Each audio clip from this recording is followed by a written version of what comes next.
నమస్కారం గురుగారు. నమస్కారం అండి. ఓం నమ శివాయ. ఓం నమో వెంకటేశాయ. గురుగారు, కొత్తిల్లు కట్టుకున్నప్పుడు గోమాతని ఇంట్లో తెచ్చి ప్రదక్షిణాలు చేపిస్తారు. కానీ ఇప్పుడు అపార్ట్మెంట్ కల్చర్స్ వచ్చిన తర్వాత 10th ఫ్లోర్ అయినా 12th ఫ్లోర్ అయినా ఏ ఫ్లోర్ అయినా చిన్న గోమాతని లిఫ్ట్లో తీసుకెళ్తున్నారు. వాటి వల్ల ఆ గోమాతలు చాలా భయపడిపోతున్నాయి. అలా చేయడం వల్ల మనకి ఎంతవరకు మంచి జరుగుతుంది? అవి అలా భయపడడం వల్ల దానివల్ల మనకి ఏమైనా దోషం తగులుతుందా? చెప్తాను. ముందు గోమాత గురించి మాట్లాడదాం. ఉమ్, 33 దేవతలు గోమాతలో ఉంటే కాబట్టి మనం గోవుని పూజిస్తున్నాం. ఉమ్, సో ఇప్పుడు పాయింట్ ఏంటంటే మీరు అడిగింది గోమాతని లిఫ్ట్లో తీసుకురావచ్చా తీసుకురాకూడదా? ఉమ్, యాక్చువల్గా రియల్ క్రైమ్ అది కాదు. ఉమ్, ఎవరైతే బర్రెల్ని ఈ గోవుల్ని పెంచుతున్నారో వాళ్ళు ఎక్కడికైనా ఈ బర్రెల్ని గోవుల్ని తీసుకెళ్ళాలనుకోండి, ఉమ్, పెద్ద కర్ర ఉంటుంది, ఇంత లావు కర్ర, అది తీసుకొని కొడతారు. ఉమ్, కొరడతో కొడతారు, రోడ్డు మీద కొట్టించుకొని తీసుకెళ్తారు. అవును. అది తప్పు.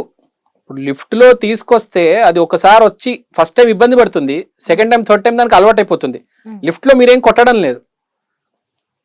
కానీ కొంతమంది ఈ గోవుల్ని పెంచే వాళ్ళు, ఈ బర్రెల్ని పెంచి ఈ పాల వ్యాపారం చేసేటోళ్ళు చాలా దారుణంగా బిహేవ్ చేస్తారు గోవులతో. ఒకసారి ఏజ్ అయిపోయింది అనుకోండి గోవుకి, రోడ్డు మీద వదిలేస్తారు. తెలుసా మీకు? అవును. గోశాలలో అవసరం ఉన్నంత వరకే ఉమ్, వాళ్ళని ఉంచుతారు. ఒకసారి ఏజ్డ్ ఎక్కువ అయిపోయింది, గోవులు రోడ్డు మీదకి వదిలేస్తారు. తెలుసా? ఆ ఏజ్ అయిపోయిన గోవులు తిండి దొరకక చెత్త కుప్పలో ప్లాస్టిక్ కవర్లు తింటూ ఉంటాయి. అవును. అది బేసిక్గా చాలా పెద్ద తప్పు. ఇండియాలో చాలా ఎన్జిఓస్ ఉన్నాయి. ఉమ్, ఈ ఏ గోమాత అయితే రిటైర్ అయిపోతుందో వాళ్ళని వీళ్ళు అడాప్ట్ చేసుకొని ఉమ్, పెంచుతారు, పోషిస్తారు. ఓకే. సో నేను చెప్పేది ఏంటంటే గోశాల వాళ్ళకి, దయచేసి మీ గోవు ఏజ్ అయిపోతే దాన్ని రోడ్డు మీద వదిలేయకండి. ఒక చిన్న లారీ బుక్ చేస్తే అది కరెక్ట్ ప్లేస్కి వెళ్ళిపోతుంది. ఓకే. అక్కడ ఈ రిటైర్డ్ గోవులు ఏవైతే ఉంటాయో ముసలి వయసులో వాటిని బాగా చూసుకుంటారు. ఉమ్, చాలా మంది ఇవాళ గోశాల అంటే ఇట్లా కోట్లు కోట్లు ఇచ్చేస్తున్నారు. ఉమ్, గోవుల్ని చూసుకోవడానికి ఇప్పుడు బీజేపీలో చాలా మంది ఉన్నారు, మాధవిలత, నరేంద్ర మోడీ, వీళ్ళు వాళ్ళు కొన్ని కోట్లు ఇస్తున్నారు గోశాలకి. ఉమ్, ఇవాళ ఏజ్ ఎక్కువ అయిపోయినా అసలు గోవుకి ఏ ప్రాబ్లం ఇచ్చినా స్పాన్సర్ చేయడానికి డోనర్స్, స్పాన్సర్స్ కోకొలలు ఉన్నారు, కుప్పలు కుప్పలు ఉన్నారు. ఉమ్, 100 కోట్లు 1000 కోట్లు ఇచ్చేస్తారండి డొనేషన్లు ఇవాళ గోవు అంటే. ఎందుకంటే అది మన మాత. సో నేను చెప్పేది ఏంటంటే కుదిరితే గోశాలకి మీరు కూడా డొనేట్ చేయండి. ఉమ్, ఇవాళ మీరు ఇంట్లో కూర్చొని ఆన్లైన్ ఫోన్పే, గూగుల్ పేతోనే గోశాలకు డొనేట్ చేయగలరు. అవును. సో ప్రతి మనిషికి నేను చెప్పేదంటే ఎంతో కొద్దిగా మీ స్థాయికి 20 రూపాయలు, 20,000 ఎంతో మీ స్థాయి ఇచ్చేయండి. ఉమ్, మీ స్థాయికి తగినంత అమౌంట్ మీరు పంపించేయండి. అది పాయింట్. ఇంకోటి, వీళ్ళు ఇంటికి తీసుకొస్తారు కదా లిఫ్ట్లో, చిన్న గోవుని తీసుకొస్తారు. పెద్ద గోవు అయితే పట్టదు, పట్టదు. అవును. చిన్న గోవు తీసుకొస్తారు. దానికి తెలియదు అసలు అది లిఫ్ట్ అని.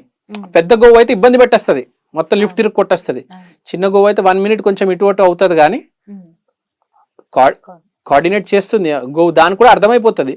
ఒకసారి మీరు ఇంటికి తీసుకొచ్చి అట్టిపండు అవన్నీ పెట్టామంటే అది నార్మల్ అయిపోతుంది. సో ఏం ప్రాబ్లం ఏం లేదు, ఇంటికి తీసుకురావచ్చు గోవుని. కానీ ఎంతకైనా మంచిది ఎప్పుడైనా ఆ గ్రౌండ్ ఫ్లోర్ వరకే ప్రిఫర్ చేయండి. ఆ గ్రౌండ్ ఫ్లోర్ తర్వాత మళ్ళీ రిటర్న్ పంపించండి. లేదు మా ఇంటి లోపలికి రావాలి అంటే ఇంకా కుదరదు అంటే ఇంకా మీరు తీసుకెళ్ళొచ్చు. కానీ నేనేమంటానంటే, ఇప్పుడు ఆ గోమూత్రం ఉంటది కదా, అది మీ ఇంట్లో చల్లుకుంటే చాలు. గోమాతని పట్టుకొని లిఫ్ట్ లో బలవంతం పెట్టి పైకి తీసుకొచ్చి దాని లోపల లాక్కొని ఎందుకు ఇదంతా అని, జస్ట్ ఆ గ్రౌండ్ ఫ్లోరు, ఆ పార్కింగ్ వరకు, మీ కార్ పార్కింగ్, బైక్ పార్కింగ్ ఎక్కడైతే ఉంటుందో అక్కడ కొంచెంసేపు కూర్చోపెట్టి దానికి ఫుడ్ పెడితే చాలు కదా. దాని మీద ఎందుకు దౌర్జన్యం చేయడం అంట. చాలా మంది చేస్తున్నారు ఈ మధ్య. 5th ఫ్లోరు, 20వ ఫ్లోరు, 30వ ఫ్లోరు. ఇప్పుడు మీరు 100 ఫ్లోర్లు ఇల్లు కొన్నారంటే నిజంగా అప్పుడు ఇబ్బంది పడుతుంది అది. ఇప్పుడు ముంబైలో అన్ని 100 ఫ్లోర్ల బిల్డింగ్లు ఉంటాయి, 50, 100. ఇక్కడ హైదరాబాద్లో అంటే 5, 10 ఉంటాయి. ముంబైలో అన్ని పెద్ద బిల్డింగ్లే. అప్పుడు ప్రాబ్లం కదా దానికి, అప్పుడు ఇబ్బంది పడుతుంది. ఒక 5-10 సెకండ్లు అంటే ఏ మనిషి అయినా ఏ గోవు అయినా అడ్జస్ట్ చేసుకుంటుంది. సో మీరు 50వ ఫ్లోర్, 60వ ఫ్లోర్, ఇప్పుడు హైదరాబాద్లో కూడా కడుతున్నారు. అక్కడ కొన్ని బిల్డింగ్లు చూసాను నేను, అవుట్స్కట్స్లో 30 ఫ్లోర్ 40 ఫ్లోర్లు ఉంటాయి. మనం చూస్తే అలాంటి బిల్డింగ్లు అయితే నేను అస్సలు ఎంకరేజ్ చేయనండి. ఏదో 4 ఫ్లోర్లు 5 ఫ్లోర్లు ఇంకా అడ్జస్ట్ చేయొచ్చు, అసలు బేసిక్ గా పైకి తీసుకెళ్ళకూడదు, పార్కింగ్ దగ్గర కానిచ్చేయాలి, ఓకే. అదైతే బెటర్. ఏముంది, మీరు ఇప్పుడు గోవుని పార్కింగ్ తీసుకొచ్చి కొంచెం నీళ్లు కొంచెం ఫ్రూట్స్ పెడితే ఆటోమేటిక్ అది నార్మల్. అది నార్మల్ అయిపోతుంది. హ్యాపీ ఫీల్ అయితే చాలు, చాలు కదా. మీ ఇంటికే రావాలని ఏం లేదు, మీ పార్కింగ్ ప్లేస్ అది చాలు. ఇంక మనం చెప్పాం కదా గోమూత్రం మొత్తం చల్లుకోవచ్చని. సో నో నీడ్ టు, ఇప్పుడు మనిషి బట్టి ఉంటదండి, వాడి విజ్ఞత బట్టి ఉంటది, ఏదైనా ఎవరికైనా కామన్ సెన్స్ బట్టి ఉంటది. ఇప్పుడు లిఫ్ట్ లో తీసుకొచ్చారు అనుకోకుండా ఎక్కడైనా తగిలింది దానికి లిఫ్ట్ లో, ఆ పాపం ఎవరెత్తాలి? నువ్వే కదా. సో మీ విజ్ఞతకు వదిలేస్తున్నా నేను. ఇంకా అది మీ కామన్ సెన్స్కి. కొంతమంది మరీ అసలు టూ మచ్ ఉంటారు, అసలు గోవు మా ఇంట్లోకి రావాలి, గోవు మా ఇంట్లో తిరగాలి, ఏం మరి అసలు గోవు వన్ డే మా ఇంట్లోనే ఉండాలి. కొంతమంది ఉంటారు ఒక రోజు మొత్తం గోవు మా ఇంట, దానికి కూడా సడన్ గా కొత్త ప్లేస్కి తీసుకెళ్తే, ఇప్పుడు మనమే ఏదైనా హైదరాబాద్ వదిలేసి ఒక రోజు ఎక్కడైనా ఉన్నాను అనుకోండి, నాకే ఇబ్బంది. అలాంటిది నువ్వు గోవును తీసుకొచ్చి మీ ఇంట్లో పెట్టుకుంటే ఇబ్బంది పడుతుందా లేదా? ఒక 5-10 నిమిషాలు సరే, ఇంకా మీకు కాదు కుదరదు అంటే ఓకే, కానీ అది కూడా నేను నో అని చెప్తాను. పార్కింగ్ వరకు చాలు.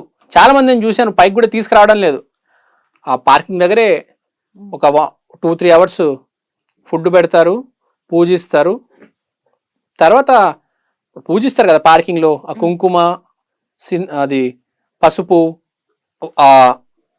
మనం ఆరతిచ్చిన అది తీర్థం, అవన్నీ పైకి తీసుకెళ్ళిపోవచ్చు 5th ఫ్లోర్కి మన ఇంటికి. మరి ఇంత దిగజారిపోయి దాన్ని లాగేసి, సరే ఇంకా ప్రతి మనిషి చాయిస్ అది, ఇంకా నేను చెప్పకూడదు. మళ్ళీ నన్ను నువ్వెవడరా పాయింట్ చేయడానికి అంటారు, కానీ మీరు అడిగారు కాబట్టి చెప్పాలి. నేను చెప్పగలిగినంత నేను చెప్పాను, అది. ఓకే గురుగారు, చాలా చక్కగా తెలియజేశారు. ధన్యవాదాలు. ధన్యవాదాలు. థ్యాంక్ యూ అండి, థ్యాంక్ యూ సో మచ్.